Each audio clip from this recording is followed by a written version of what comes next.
Hello and welcome guys, Judas here bringing you another build video. This one today we're going to be looking at the Stamina Templar and the build that I call the StamVamplar.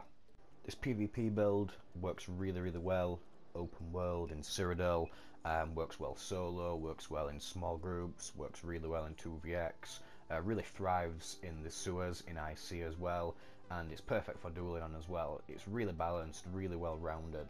I've been playing StamVamplar for quite a while now. I've had the bursty StamVamplar, the medium StamVamplar, the 2H and bow StamVamplar. This setup is the best. It's balanced, it works so well, you can play it calmly, you can play it comfortably. So let's get into the sets. The build is 2H back bar and dual front bar. The sets that we run are the Ravaging Dagger. Both daggers work really well together in terms of the crit they pump out. One is sharpened. I'm a scrub, I can't research shit, or I haven't researched shit, so I do need to change that dagger to no round. But apart from that, you want the Ravaging Dagger with the disease damage in the main hand, and then the off hand, the Ravaging Dagger with the increased weapon damage. The other weapon, the 2H, managed to get the Ravaging Greatsword. I farmed all of these with AP back before you could transmute, so I've got a load of Ravager spare. If anyone wants any Ravager that's on PS4 or U, just message me. You can have all the training gear, all the crap, you just change the traits yourself. I've got so much because, like I said, the transmute system wasn't active then. But the back bar, we run the Ravaging powered Greatsword. Really good in terms of the trait powered, really great healing. The sword also increases healing on the back bar as well. The rallies are amazing, such good heals. And the Arden enchant, I got this from Alcast a couple of years ago, watching some of his videos. When you're in a tricky situation and you're heavy attacking to regen stam, it's really nice just to have that 3000 point damage shield. Now obviously the ward, it's not doing a lot, but what it is doing is stopping that crit, stopping the eye damage from the burst. So that's why I like to run that. Monster sets, we are running Selines. This is the one piece I have infused just to pump out that little bit of extra max stam. Trait wise, just make sure you've got at least 5 in pen, choose what you want really. But yeah, the Selines work so well. You know, the damage, the max stam is great, the damage that it's giving, it is a little bit slow, but we've got something to compensate for that, to lock the opponent down, that works really well. But yeah, max stam, when you deal direct melee damage, 15% chance to call on the bear, to do the maul, 15,000 physical damage once every 4 seconds. Spamming jabs, your rotation keeps this up all the time. Such a great monster set. I used to run Troll King, but Troll King took away a burst, and 3 guys would be on me, and 4 guys, 5 guys, and eventually I would die anyway. So I was sort of questioning, what's the point? I'd rather run something that gives me a burst, and you might have guessed it, through the Vampire, we've got tankiness anyway. So yeah, Selines, 2 heavy pieces. I run the heavy head and the heavy shoulder, and then the rest of the heavy pieces are made of from Ravaging. These are on the big pieces, so I run the tri-stack glyph on the heavy chest, and I also run the tri-stack on the heavy legs, and then any other piece, one of the smaller pieces, you have to bring it in. I take the feet. The reason why I run the tri-stack, really important to have Magicka on this build. We get our sustain through a couple of different ways. It's nice to have a decent max, and it's nice to have a good recovery, so I'll go into that soon. Then the last set that we pair it with is good old Bone Pirate. So great. Get it on the small pieces, the medium pieces, try and get impen, get max stam on it. And then the jewellery, exactly the same. A lot of heavy builds like to run a reduced cost. You don't need this. Sustain is great. Pump out that damage, 3 weapon damage, and that is all you need. Also want to mention where these come from. So the Ravaging sets, the armour, the weapons, they drop from the heavy armour vendor in one of the villages. I'm not sure which one, just look it up, but these are PvP sets. They don't drop from the villages, sorry. You have to spam AP on them. But what's good now is you use your AP, once you get the piece, you can change the trait. You're laughing, you don't have to go through the pain I do. The pain I went through to get those. In terms of what you can run, I like the dagger for the crit. You can use the axe. The axe for the bleed is really strong, but I've done that before on different builds, and I wanted to really concentrate just on getting that crit up, just on amping up that crit damage, especially on the StamVamplar. So that's where you get the revenge from. The Selene's obviously is farmed from the dungeon, Selene's Web, and then the Bone Pirate is from Blackheart Haven. Run it this way. You can run it a different way, where you switch the pieces around. This way, the only downside is you have to have them on to set shoulder and head in heavy. But you know, you can run that. You can farm the keys. You can get that. It's not difficult. It's not really a problem. So yeah, that's all the sets. So a couple of other things about the build. If you look at the character sheet, everything into max stam. ESO plus membership is optional for the build. We do run Vampirism. I'll get into this more towards the back end of the video, but yeah, Vampirism, you want to manage the stages between stage 4 and stage 2. It is a risk playing stage 4 open world, and Mage DK will really punish you, but it's got its positives as well, so manage it between stage 2 and stage 4. The food we run, obviously good old Bone Pirate, good old Dubious, synergizes really well with the Ravager as well for the damage, and the Boon, the Serpent, for the max for the stamina recovery. You could get away with running damage in duels because you don't need as much sustain compared to open world, but I also feel like the damage is enough to burst down anyone, and if you are to make a mistake when you've not got that recovery, you could get punished. So I change these around, but you know, 238 with the recovery, the way it stacks, I'm pretty happy with this. Okay, so onto the stat sheet. The stats don't look too great as is. This is with no buffs at all. These are just the flat stats. We'll talk about the stamina recovery first. So on the dual wield bar, you'll be on around 1.7 stamina recovery. On the back bar, because of the repentance, we'll be on 1.8 recovery. The other stats we'll talk about: max health shoots up to I think it's 26k, just shy of 26k in PvP, which is a great place to be at in terms of the way you play this build. Max Mage 11k, max stamina 37k. So those are the resources in terms of the maxes, in terms of the recoveries. Now let's get into the weapon damage and the weapon crit. So buffed up on the back bar, we have 2793 weapon damage. Buffed on the front bar, we have 3036 with 38.7% crit. And then there's a really simple, easy way to get this up. You need to proc your weapon damage, you need to proc your Ravager, and then your jabs will deal with your crit. So when we jab, we can see our crit bumps up nicely to 48.7%, almost 50% on a heavy build. You know, it's such a good thing to have. Such a good thing to have in a StamVamplar. The StamVamplars get the benefits from the passives on crit as well. So really great to run. The weapon damage does buff to around 4,500 weapon damage, I do believe. So you just need to make sure you've got rally up.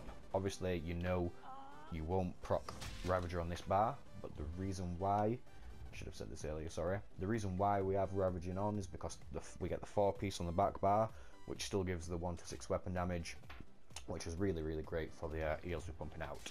So in terms of proccing the Ravager, nice and simple.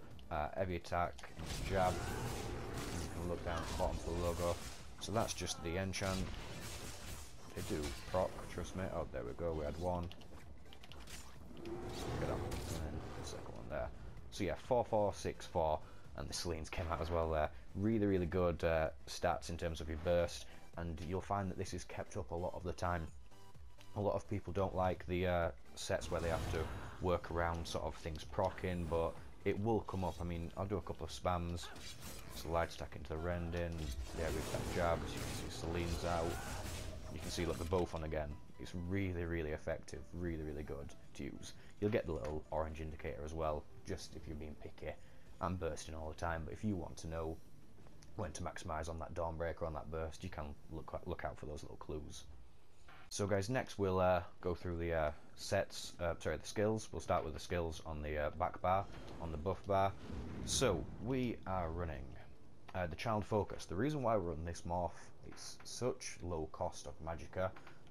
We get the resistances, we get the buffs, but then we also recover 120 magicka every 5/10 of a second. So that's really good in terms of your magicka sustain.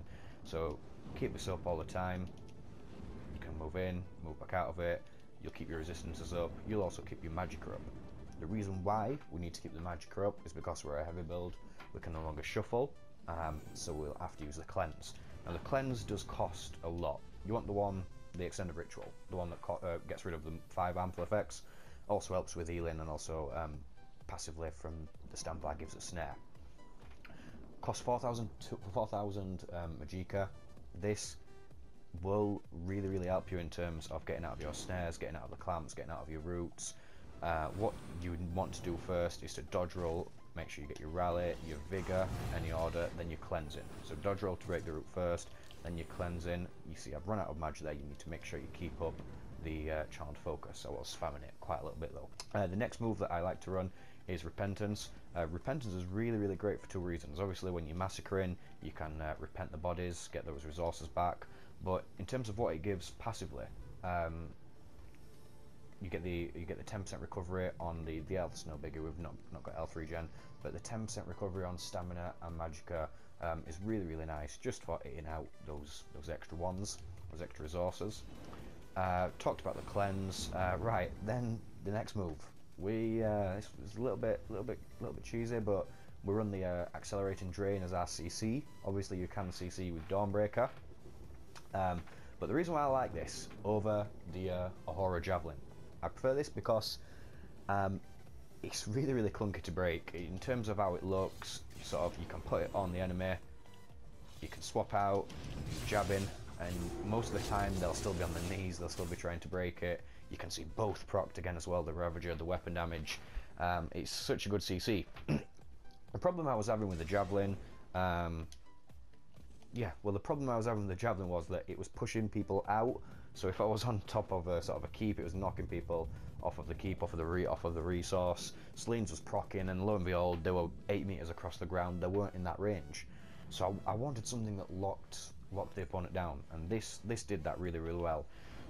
Rally, your weapon damage, and obviously your burst steal. And then the last skill on the utility bar and the back bar is Remembrance. I mean, you need this, guys. You've got 2 options. If you're in a sticky situation, you can channel it and allow it to tick for 4 seconds, and you'll get that heal. You'll also get reprieve from being damaged.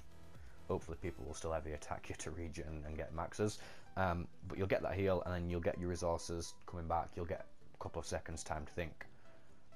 As well as that, you gain major protection, so this reduces our damage taken by 30% for 10 seconds.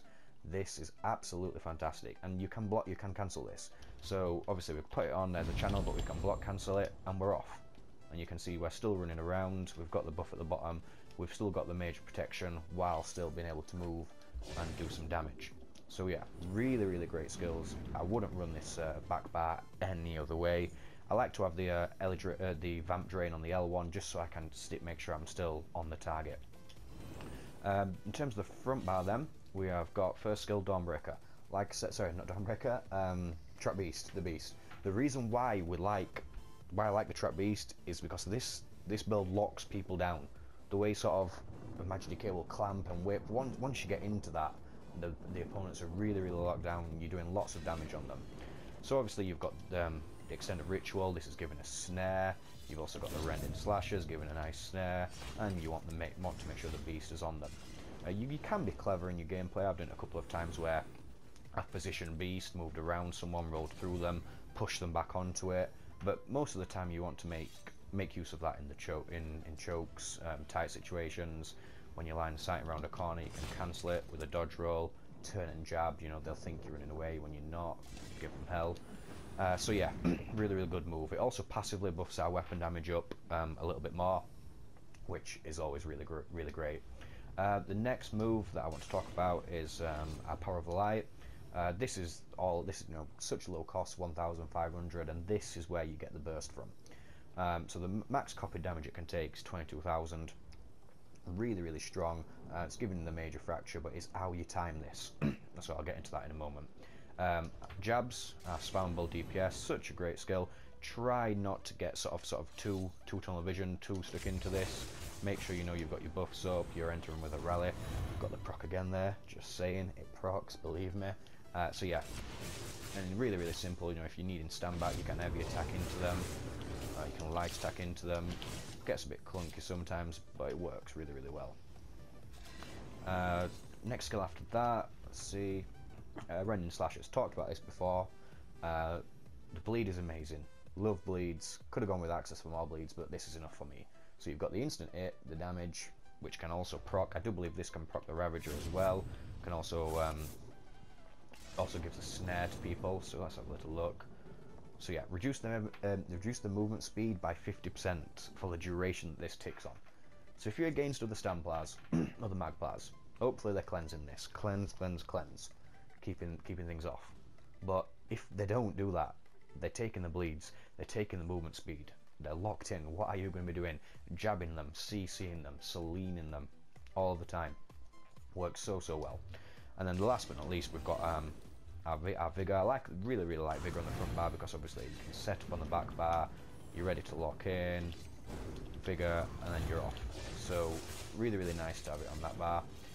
And then our ulti, Dawnbreaker of Smiting, it's really strong. The dot on it is great as well, and obviously a brilliant CC. So those are the skills. We'll talk about the the rotation now. The rotation is really simple. So, you know, make sure you've got your buffs up, make sure you've got your cleansers down, everything's ready to lock and road. You want to go in with a light attack. Light attack into rending. Instantly, you've got a chance to proc things, you've got the opponent bleeding. Okay? Once you've done that, you want to put the power of the light on. Light attack, jabs, light attack, jabs, and then this is where it comes in. Oh, that would have been brilliant with the Selenes at that moment in time. That would have been excellent burst. I did it a bit slower, but I want to show you fast now. So the way we do that is we time the CC, the Dawnbreaker, to land just when the power of light is about to go off. Then that's maximum damage. Obviously we're not running asylum weapons, we're not running executes, so if you want to make sure you still can do max damage without the CC, this is where the Vamp Drain comes in. Okay, so for this combo, we're going to imagine that we've not got the Dawnbreaker, we want to lock the opponent down, we still want to CC them and create maximum burst. This is where the Vamp Drain will come in. So the rotation is exactly the same, nothing much has changed apart from how we end it. So, nice and simple, once again, we go into a light attack rending, light attack power, light attack jabs, light attack jabs, fast swap, cancel, off, and jab. At that moment in time, they'll be stunned, hopefully they won't have broken it, and they'll be taking the full burst, the full damage. Remember to make sure that you follow up with the jabs as well. Don't just jab through that, you've got to jab through that. Breaking the drain can be quite clunky. I'll just show again without the power of the light dropping down. So we drop it on, as soon as it comes out, switch. Alright, put it on them, they're dropping down, switch into your combo. Really simple, really effective, really good way to maximize that burst. Make sure they're taking everything in the face without the Dawnbreaker. Okay? To remember, make sure you've got the debuff tracker on the opponent. So say for example I put something on the opponent, we can see there, you can see the bleeds, and you can also see the power of the light time in 5, 4, 3, 2, 1. Make sure you've got that on. That will really help in duels. It's so good in duels. Will help in open world, but it can become a little clunky as you're changing targets. You will only see what's on them if you're looking at them. So I look away, can't see, look, we're on. That can become a bit tricky. Open world can become a bit too much. Don't keep your eyes on it too long. See, I've just got the rally up. Just glance at it. Use it effectively. When you get better, you can take it off. That will help to maximise your burst. But if you stick to the light rending, light power, light jabs, any form of CC, then follow up with the jabs, you'll be doing pretty well maximising the burst.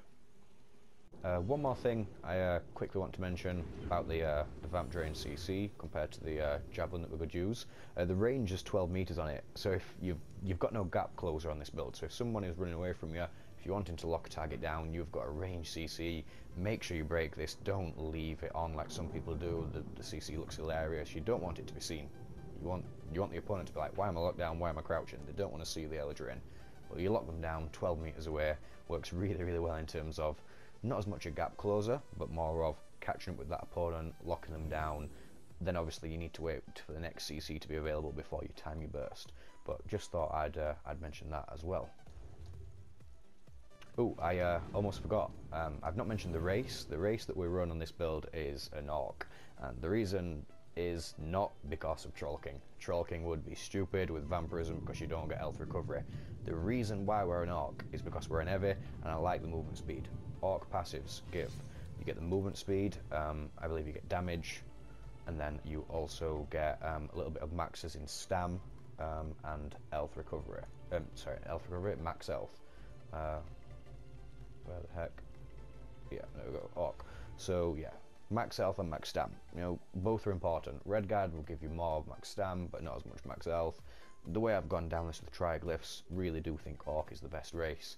Also, you've got your health recovery if you want to go down the sort of route of the Troll King, but I don't like that. Can be useful in some parts, but you just get overwhelmed and bursted anyway. But this is the one. Increase your damage done with melee attacks by 4%. You've got all your melee skills on there. Then you've got reduced cost of sprint by 12%. Every build with no gap closer, we need that. And then we also need the movement speed bonus by 10%. Then, another good reason why we like Vampirism is because if we go back onto the Vamp Drain skill, this is just absolutely fantastic. Didn't realise this until later, but when you activate the Drain the Stone, blah blah blah, when the drain ends you gain Minor Expedition, increasing your movement speed by 10% for 19 seconds.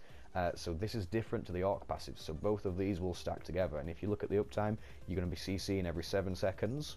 The movement speed lasts for 19 seconds. If you're playing this build correctly, there will be no downtime. You will be moving fast on a heavy build. If I just show, we've got a standard sprint speed there on the Orc, but obviously after an early drain, we've got it. You know, you were much faster.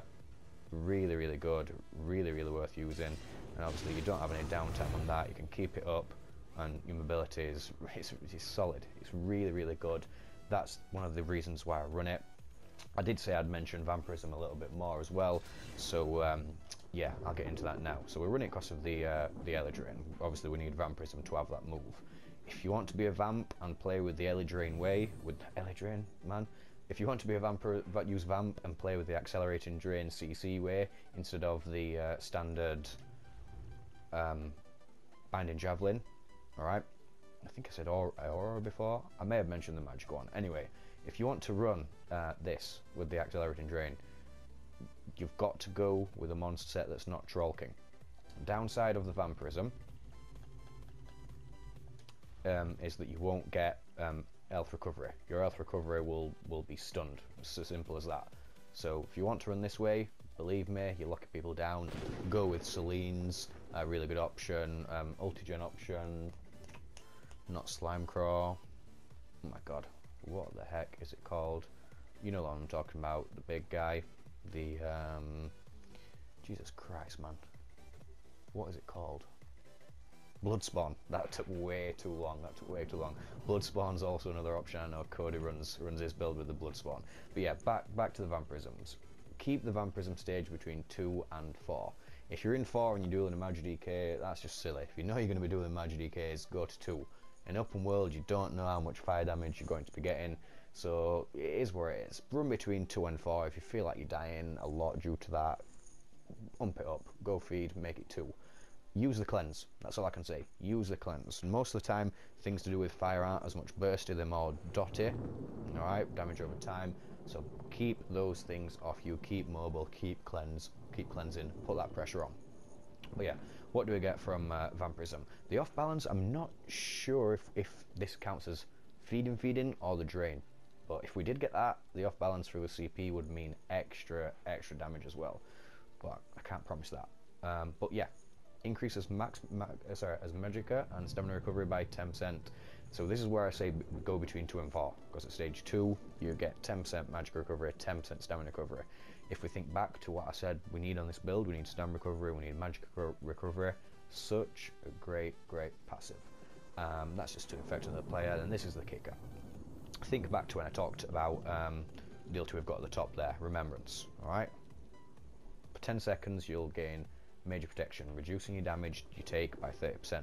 Alright, back onto Vampirism. While you have stage 3 or higher, this is where I say manage it in between. At stage 3, you'll reduce your damage taken by up to 33% based on your missing health while you are below 50% health. Alright, that number alone, I know it's sort of vague in terms of up to, and I'm not sure on the increments, but that number alone is more than the Remembrance. So if you're at your lowest point, if you're onto that clutch heal and you're getting hit, you will be getting 30% reduced damage just from this passive. You'll also, if you're running the Remembrance, be able to stack it because they're different. This reads is just a stat, 33% based on your missing health while you're below 50%. So below 50% it triggers, you will take less damage. The maximum less damage you can take will be 33%. It's not named. However, this one is named. It's major protection. So you've got to understand both can be used together.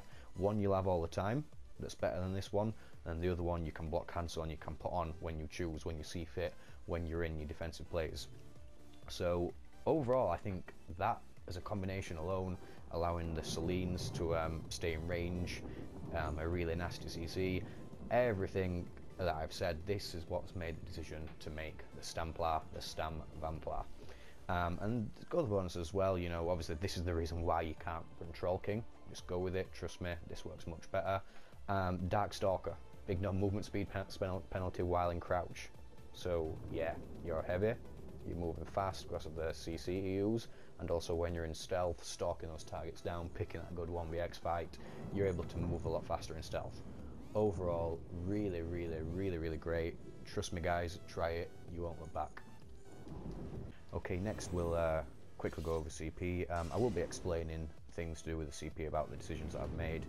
The video is quite long at this moment in time, but you know, I like to explain things in detail. I like to go over just as much as possible.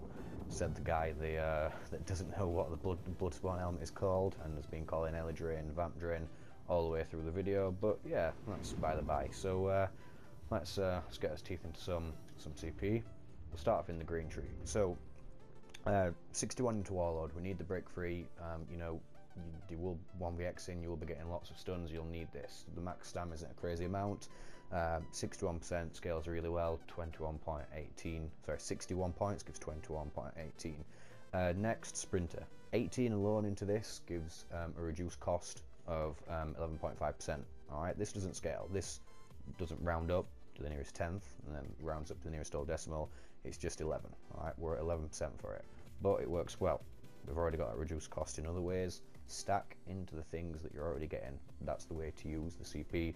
That's the way to get the most out of it. Tenacity. Alright. Arcanist. We don't have enough magic recovery. Statistical. I mean, in theory we do, because of the way the rune gives us the magicka back, but that doesn't come on as a stat. So putting into this wouldn't really give that much of a benefit back based on statistical magicka recovery. But this is much better. Alright. Actually, wait, it's not better because it doesn't restore magicka because we're using, yeah, right. Bearing in mind, this won't give you your magicka back because you'll be heavy attacking with your weapons, so you'll be getting back stand back, but it's still better. Still better to go to Nasty than the Arcanist because you're not, it's a waste, you're not stacking in. This gives back stamina recovery based on heavy attacks. This gives back stamina recovery based on our statistic. Right, it's what gets us up to the 1.7 on one bar, gets us up to the 1.8 on the other bar. So 37, 49, none in anything else. If you were going to do the Troll King method, you would obviously put some in health recovery. As a Vampirism, you have no health recovery, so do not put any into this. Alright, this tree. Really interesting. Shadow Ward reduces the cost of block. Block, for me, is buggy. I really don't like it. It's buggy. I can be blocking something, and I can drop block to heal when I think it's a safe moment in time, and I'll get the CC. I can block and drop after, I'll still get CC'd. It's not great. Dodge roll, however, is better. I remember this back to the Maelstrom days, you know, VMA days. You get the guy throwing the big thing at you to knock you off when you're doing the crystals. I would used to, even on magicka builds back then, I would use to dodge roll. Even if you did it a little bit early, you would still get the sort of split second. I'm acknowledging that you have dodge rolled, so you will still get a nice little dodge. In my opinion, even on a heavy build, much better. 44 points takes us to 17%. Alright, then the last couple, Ember Foul. If people do want to run higher health recovery, this works really well. So it reduces the healing reduction abilities. Alright, so you can be foul through the through your disease enchant. That's why we run one weapon damage, one disease. The disease enchants will proc the minor befoul. This will scale with the minor befoul, and the healing won't be as much. And that works off heals such as Rally, Breath of Life, but also works on statistical healing such as Trollking. Next, nothing in this tree. Okay, heals, they're strong enough as it is. Trust me, don't waste points in this. The heals you've got, they're wicked, they're OP, don't worry about it. Master Arms, right? The initialate of the Dawnbreaker needs to be buffed by this. 40 points gives 16% buff on the initialate of your Dawnbreaker. Also buffs up your Selines. In my opinion, it's worth using because of the spread in your CP. So 40 in Master of Arms. That's where it gets interesting too. Mighty doesn't scale very well. 43, done. 10%. Piercing. We have no form of sort of not penetration. Armor reduction. You know, there's nothing. We've got no moves that can reduce that. I know like Nightblades have got those. A lot of Sorks use, Stam Sorks use Sword and Board for that debuff. We've got no debuff, so we need a flat bit of pen. That 56 points doesn't scale too good, but that gives us just what we need. The kicker, obviously. Whoops. We know. I've said I'm stacking into crit. I can get almost 50% crit in a heavy build. Precise strikes. 40 points will give a return of 16%. Worth having. Definitely worth having. And last but not least, the bread and butter. This will buff our jabs 19%, and also it will buff our Rending Slashers bleed. And the initial hit of the Rending Slashers bleed, I forgot to say, will be buffed by Master Arms. So really good way to do this. You obviously need to make sure you get certain things in here. Where's the one? Yeah, this one's a really good one if you are blocking. If you've got an obvious block in a duel, you can use that, a nice proc to do some extra damage back. The off balance one is great to have, just because if you're running in group, there might be some people set off balance. I don't know if that works with Trap Beast. If you attack into off balance, I'm not sure yet, but make sure if you use these points, spread them like this, you'll be getting those passives. Okay, onto the red tree, the defensive tree.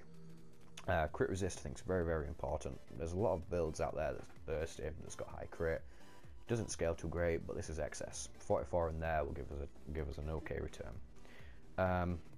Damage over time we're covered for, but Eye Burst we're not. This is why I stack a lot into Ironclad. 66 points gives a return of 22%.